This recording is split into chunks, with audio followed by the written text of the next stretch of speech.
सुप्रभात बच्चों। 11 दिसंबर को मैंने आप लोगों को हिंदी व्याकरण में पाठ 12 कारक के बारे में समझाया था। कारक के प्रश्नोत्तर करवाए थे और उससे संबंधित गृह कार्य भी आप लोगों को दिया था, जिसमें आपको कारक पहचानना था वाक्यों में और सही विकल्प चुनना था। आप लोगों ने उत्तर पुस्तिका में सभी कार्य कर लिए होंगे। आज मैं उसी क्रम में आप लोग को पाठ 13 सर्वनाम के बारे में समझाने जा रही हूँ। सर्वनाम का शाब्दिक अर्थ है सबका नाम। सर्व माने होता है सबका और नाम माने नाम। जो सबका नाम है उसे हम सर्वनाम कहते हैं। उदाहरण के द्वारा हम समझ लेते हैं। तुम आज 4 बजे मेरे घर आना, हम दोनों मॉल चलेंगे, वहाँ किसी से मिलना भी है, कुछ खरीदना भी है। ऊपर के वाक्य में आप लोगों ने देखा कि तुम शब्द, मेरे शब्द, हम शब्द, किसी से, कुछ, ये सारे जो सर्वनाम शब्द हैं ये किसी नाम के स्थान पर प्रयोग किए गए हैं। तो हम कह सकते हैं जो शब्द जो है किसी नाम के स्थान पर प्रयोग किए जाते हैं उन्हें हम सर्वनाम कहते हैं। जैसे तुम किसी एक व्यक्ति के लिए ही संबोधित किया गया है। मेरे घर आना, तो मेरे शब्द भी जो है वो एक व्यक्ति के लिए है। हम दोनों, तो हम शब्द भी जो है वो 2 व्यक्तियों के लिए है। किसी से मिलना है, किसी अन्य व्यक्ति से मिलना है और कुछ खरीदना भी है, तो ये वस्तु के लिए प्रयोग किया गया है। तो जो शब्द नाम के स्थान पर प्रयोग किए जाते हैं उन्हें हम सर्वनाम कहते हैं। तो ये सर्वनाम शब्द जो हैं वो वाक्यों में सुंदरता, सरलता और संक्षिप्तता लाने के लिए प्रयोग किए जाते हैं और इससे गद्य की सुंदरता भी बनी रहती है।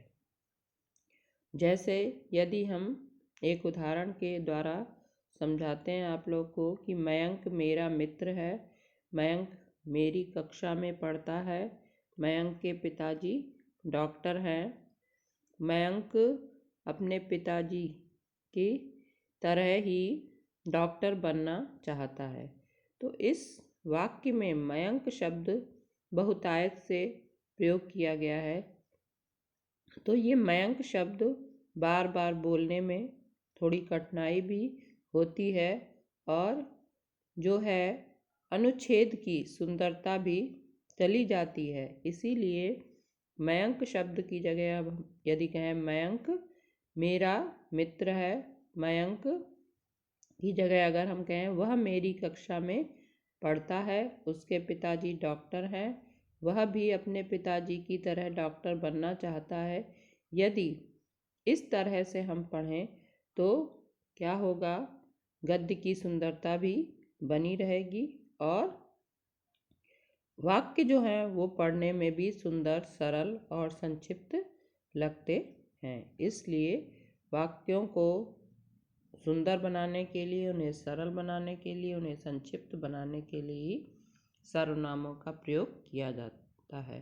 तो अब हम कह सकते हैं कि जिन शब्दों का प्रयोग संज्ञा के स्थान पर किया जाता है उन्हें हम सर्वनाम कहते हैं, या संज्ञा के स्थान पर आने वाले शब्दों को सर्वनाम कहते हैं। सर्वनाम के भेद। सर्वनाम के 6 भेद होते हैं बच्चों। पहला है पुरुषवाचक सर्वनाम, दूसरा है निश्चयवाचक सर्वनाम, तीसरा अनिश्चयवाचक सर्वनाम, चौथा प्रश्नवाचक सर्वनाम, पांचवा संबंधवाचक सर्वनाम, छठा है निजवाचक सर्वनाम। अब हम क्रम से इन सर्वनामों के बारे में जान लेते हैं बच्चों।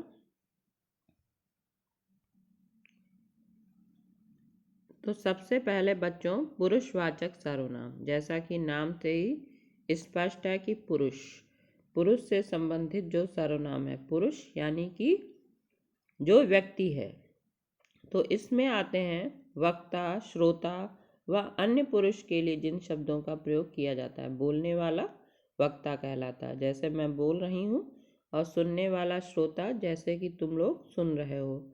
और यदि हम किसी अन्य व्यक्ति के लिए बात करते हैं तो उनके लिए जिन शब्दों का प्रयोग किया जाता है उसे हम पुरुषवाचक सर्वनाम कहते हैं। उदाहरण से भी समझ लेते हैं। मैं तुम्हें उससे मिलवा दूंगा। तो मैं वक्ता हो गया, तुम्हें तुम यानी श्रोता हो गए, उससे यानी किसी अन्य व्यक्ति से मिलवाना, तो ये जो है ये हो गया अन्य पुरुष। तो बच्चों एक बार फिर इसको समझ लेते हैं। इस वाक्य में मैं वक्ता है उत्तम पुरुष, तुम्हें श्रोता है मध्यम पुरुष, और उससे कोई अन्य व्यक्ति है तो अन्य पुरुष। बच्चों संस्कृत में भी आप लोगों ने जो है उत्तम पुरुष, मध्यम पुरुष और प्रथम पुरुष के बारे में पढ़ा है। तो अन्य पुरुष को हम प्रथम पुरुष भी कहते हैं। और अंग्रेजी में भी आप लोगों ने first person, second person, third person इस तरह से पढ़ते हो। फर्स्ट पर्सन जैसे I we, second person you, third person he, she, it, they. तो उसी तरह संस्कृत में भी ये उत्तम पुरुष, मध्यम पुरुष, प्रथम पुरुष के नाम से जाने जाते हैं, और हिंदी में उत्तम पुरुष, मध्यम पुरुष और अन्य पुरुष के नाम से जाने जाते हैं। तो इस तरह से पुरुषवाचक सर्वनाम देखे जाएं तो 3 प्रकार के होते हैं। तो पहले हम पुरुषवाचक सर्वनाम के भेदों के बारे में जान लेते हैं। उत्तम पुरुष मुझे, मैं, हम, हमारा, ये सब उत्तम पुरुष में आते हैं। मध्यम पुरुष तुम, तुम्हारा और आप, आपका।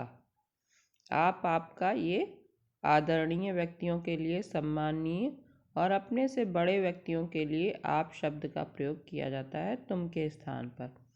और अन्य पुरुष वह, उसका, उनका, उनके इत्यादि।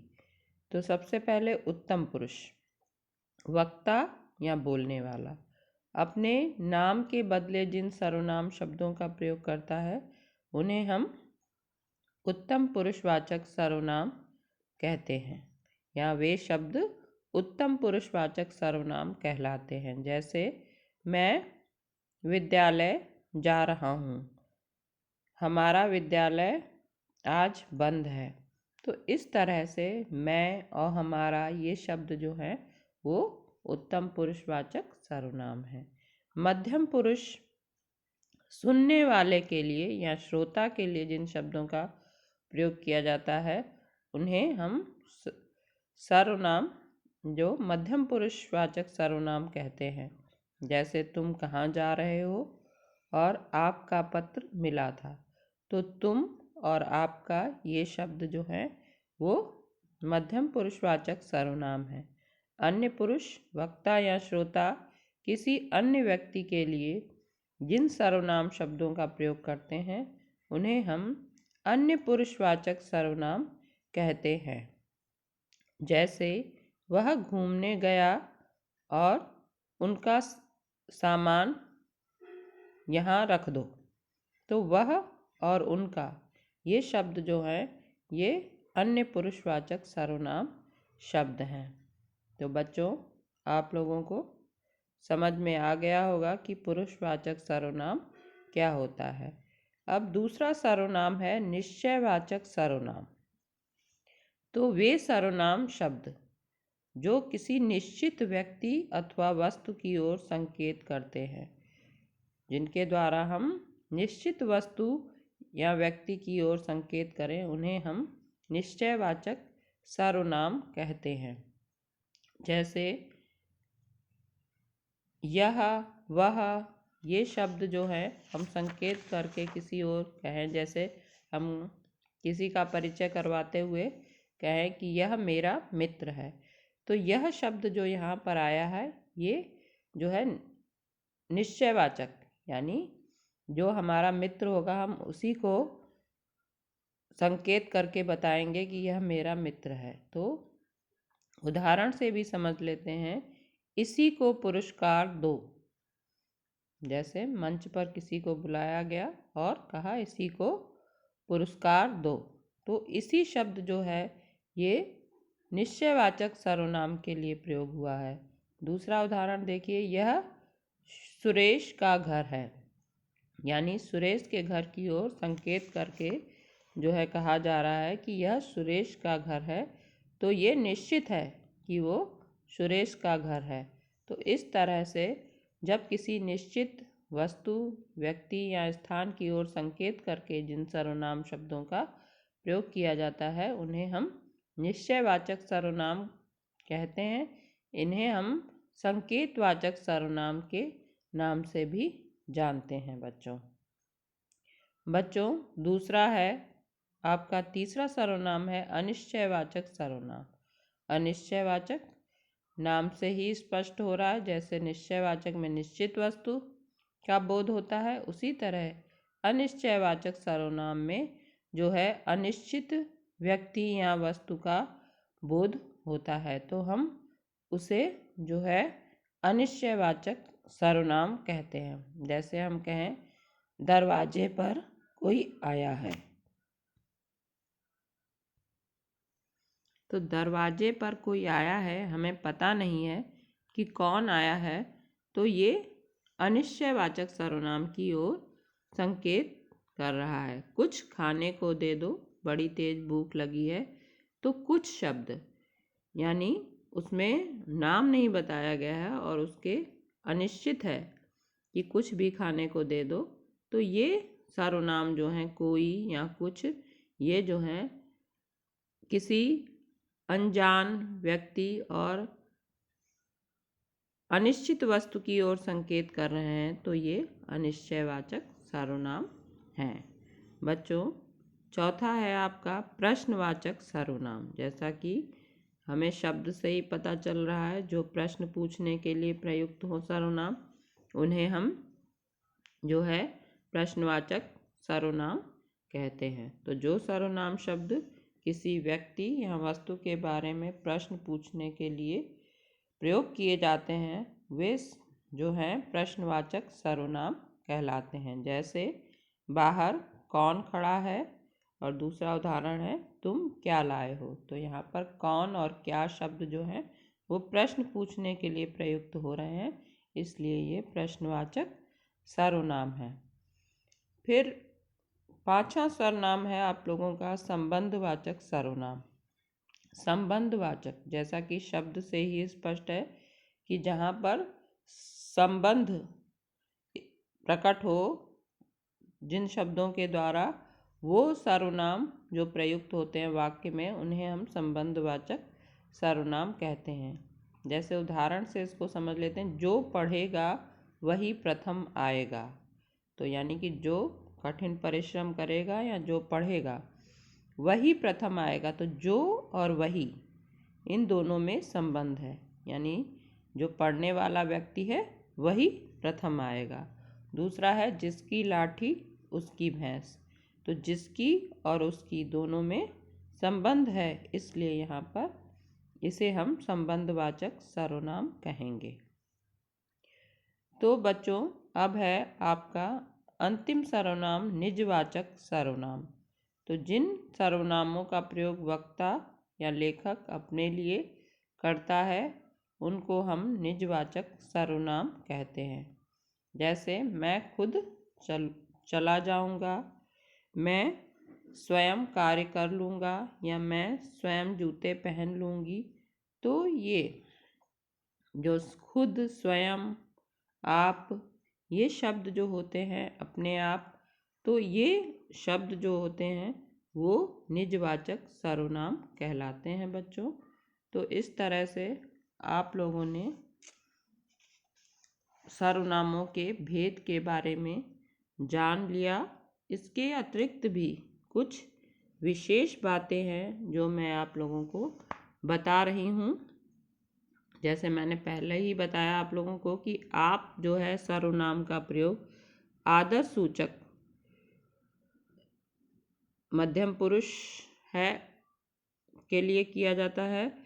तो जहाँ पर हम दूसरे बड़े लोगों को आदर देने के लिए बुलाते हैं, तो वहाँ पर तुम की जगह आप शब्द का प्रयोग करते हैं, और अपने से बड़ों के लिए जो है हम आप शब्द का प्रयोग करते हैं। जैसे उदाहरण से देखते हैं, आप क्या पिएंगे, चाय या कॉफ़ी। तो ये आदर सूचक शब्द है, मध्यम पुरुष। और दूसरा है आप, वह आप ही आ गया। तो यहाँ पर आप शब्द जो है यहाँ निजवाचक है। देखिए, आप शब्द दो जगह प्रयुक्त हुआ है, लेकिन दोनों में अंतर है। वह आप ही आ गया, इसका मतलब अपने आप आ गया, तो ये निजवाचक है। और पहला वाला आप क्या पिएंगे, चाय या कॉफ़ी, जो आदर के लिए प्रयुक्त होता है। तो कभी और वाक्य में प्रयुक्त जो सर्वनाम है वो उसमें लिंग के कारण परिवर्तन नहीं आता है, परंतु वचन और कारक के अनुसार इसका रूप परिवर्तित हो जाता है। जैसे मैं घूमने जाऊंगी या मैं घूमने जाऊंगा, तो यहाँ पर क्रिया परिवर्तित हो गई है, उससे हम पहचान लेते हैं कि ये पुल्लिंग है या स्त्रीलिंग है। या मैं घूमने नहीं जाऊंगा, लेकिन यहाँ पर मैं सर्वनाम की वजह के कारण जो है लिंग में परिवर्तन नहीं आता है। दूसरा उदाहरण है, मैं आज तैरने का अभ्यास करने जा रहा हूँ और हम आज तैरने का अभ्यास करने जा रहे हैं। यहाँ पर जो है वचन के कारण परिवर्तन आ गया है, क्योंकि मैं एक वचन है और हम बहुवचन है, तो वचन के कारण जो है सर्वनाम में परिवर्तन आ जाता है। नव्या ने मुझसे उपन्यास मांगा, तो यहाँ पर कारक के कारण नव्या ने मुझसे उपन्यास मांगा, तो यहाँ पर मुझसे उपन्यास मांगा, तो यहाँ पर नव्या ने, ये जो है ने कारक चिन्ह प्रयुक्त हुआ है, तो उसके अनुसार ही जो है वहाँ पर जो है परिवर्तन आ गया है सर्वनाम शब्द में मुझसे। तो इस तरह कारक के कारण सर्वनाम शब्दों में परिवर्तन आ जाता है। सर्वनाम शब्दों के साथ ही जब ही का प्रयोग किया जाता है तो कुछ सर्वनाम ही जोड़ने से परिवर्तित हो जाते हैं। जैसे यह ही, तो यही कहते हैं, वह ही, वही, उस ही, उसी, इस ही, इसी। आदर के लिए संज्ञाओं की भांति सर्वनामों का भी बहुवचन में प्रयोग होता है। मेरे पिताजी विदेश गए हैं, वे कल वापस आएंगे। तो मेरे पिताजी ये संज्ञा शब्द है, और पिताजी चूँकि आदरणीय व्यक्ति हैं, इसलिए उनके स्थान पर आगे वे कल आप वापस आएंगे। वह कल वापस आएंगे नहीं कहेंगे, वे कल वापस आएंगे। अनिश्चयवाचक सर्वनामों में कुछ का प्रयोग जड़ पदार्थों के लिए और कोई का प्रयोग चेतन के लिए होता है। जड़ पदार्थ जैसे जो चल फिर नहीं सकते हैं, जिनमें कोई चेतना नहीं है, उसे हम जड़ पदार्थ कहते हैं। तो पानी में कुछ है, यद्यपि पानी में गति होती है, लेकिन कुछ स्थानों पर पानी जो है उसमें गति नहीं होती है। जैसे ग्लास में पानी रखा है तो वो गति नहीं करेगा, नदी का पानी गति करता है। तो यहाँ पर अगर पानी में कुछ है तो यहाँ पर पानी जो है जड़ माना जाएगा, और इसीलिए जो है यहाँ कुछ शब्द का है।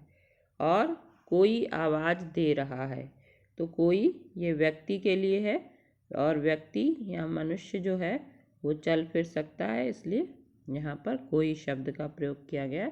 तो कुछ शब्द जो है वो जड़ पदार्थों के लिए और कोई का प्रयोग चेतन व्यक्तियों के लिए, चेतन मनुष्यों के लिए होता है।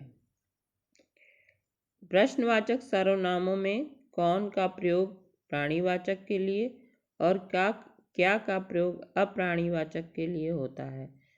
ये भी बच्चों, प्राणीवाचक वही जो प्राणियों से संबंधित हैं और जो चल फिर सकते हैं, तो उन्हें हम प्राणीवाचक कहते हैं। अप्राणीवाचक जो है वही वस्तुएं हैं जो चेतन नहीं है। तो कौन जा रहा है, तो कौन जा रहा है, यहाँ पर स्पष्ट हो रहा है कि कोई प्राणी या मनुष्य ही जाएगा। और क्या लाए हो, तो ये कोई वस्तु या पदार्थ हो सकता है। और कभी कभी कौन का प्रयोग जड़ पदार्थों के लिए भी किया जाता है, पर उसके साथ सा और शी शब्द लगाते हैं। जैसे कौन सी घड़ी, क्या घड़ी नहीं कहेंगे, कौन सी, तब सी लगा देंगे, या कौन सा खिलौना। तो सी सा का जब प्रयोग करते हैं तब कौन शब्द का प्रयोग हम जड़ पदार्थों के लिए भी कर सकते हैं। यदि एक ही वाक्य में कर्ता के स्थान पर उत्तम, मध्यम तथा अन्य पुरुष आए तो उनका क्रम होगा मध्यम, अन्य तथा उत्तम, और क्रिया होगी बहुवचन। तो मध्यम पुरुष को पहले रखेंगे, तुम, वह और मैं आज होटल में खाना खाएंगे, और क्रिया बहुवचन लगाएंगे। और सर्वनाम की विभक्तियां शब्दों से मिलाकर लिखी जाती हैं, जैसे मैंने, मुझसे, हमने आदि। जैसे हम अगर उसमें संज्ञा शब्दों में पढ़ते हैं तो जैसे कहेंगे राम ने, लेकिन जब मैं के साथ लगाएंगे तो हो जाएगा मैंने, और हम के साथ हमने, तो ने जोड़ के लिखते हैं। और संज्ञा शब्दों में हम ने जो है राम ने, तो इस तरह से सीता ने, तो उसमें ने शब्द हम अलग लिखते हैं। तो इस तरह बच्चों सर्वनाम शब्दों में जो हम विभक्तियाँ जोड़ कर लिखते हैं और संज्ञा शब्दों में हम अलग लिखते हैं, जैसे मुझे, मुझको, हमें, हमको। तो इस तरह से बच्चों ये विभक्तियों से लगे हुए सर्वनाम शब्द हैं। आप इन्हें देख सकते हैं और समझ सकते हैं, जैसे मुझसे, मेरे द्वारा, हमसे, हमारे द्वारा, मेरे लिए, हमारे लिए। उसके बाद अपादान कारक में मुझसे, हमसे, और संबंध में मेरा, मेरी, मेरे, हमारा, हमारी, हमारे, और अधिकरण में मुझ में, मुझ पर, हम में, हम पर। तो बच्चों आप लोगों को ये जो सर्वनाम शब्दों के अन्य नियम हैं, ध्यान देने योग्य बातें हैं, समझ में आ गई होंगी। एक बार मैं संक्षेप में पुनः बता दे रही हूँ। सर्वनाम शब्द रूपों में संबोधन कारक नहीं होता है। जैसे हम संज्ञा शब्दों में प्रयोग करते हैं, हे राम, तो इस तरह से संबोधन शब्द नहीं होते हैं, और इसमें जो है केवल अधिकरण कारक तक ही रूप बनते हैं। तो कर्ता, कर्म, करण, संप्रदान, अपादान, संबंध और अधिकरण कारक, ये ही इन से संबंधित ही कारक के रूप होते हैं आप लोग के। अब एक बार पुनः समझ लेते हैं कि इस पाठ में आप लोगों ने क्या जाना। तो संज्ञा के स्थान पर प्रयुक्त होने वाले शब्द जो हैं वो सर्वनाम कहलाते हैं। सर्वनाम के 6 भेद हैं: पुरुषवाचक सर्वनाम, निश्चयवाचक सर्वनाम, अनिश्चयवाचक, प्रश्नवाचक, संबंधवाचक और निजवाचक सर्वनाम। पुरुषवाचक सर्वनाम के भी 3 भेद हैं: उत्तम पुरुष, मध्यम पुरुष, अन्य पुरुष। सर्वनाम का रूप जो है दोनों लिंगों में समान रहता है। जैसे मैंने आप लोग को बताया, मैं जा रहा हूँ या मैं जा रही हूँ, इसमें जो है सर्वनाम का रूप समान रहता है। और वचन और कारक के अनुरूप जो है इसका रूप परिवर्तित हो जाता है। तो बच्चों आप लोगों को यह पाठ जो है वो समझ में आ गया होगा। अब मैं इससे संबंधित प्रश्नों के उत्तर और गृह कार्य आपको अभ्यास के लिए दूंगी। धन्यवाद बच्चों।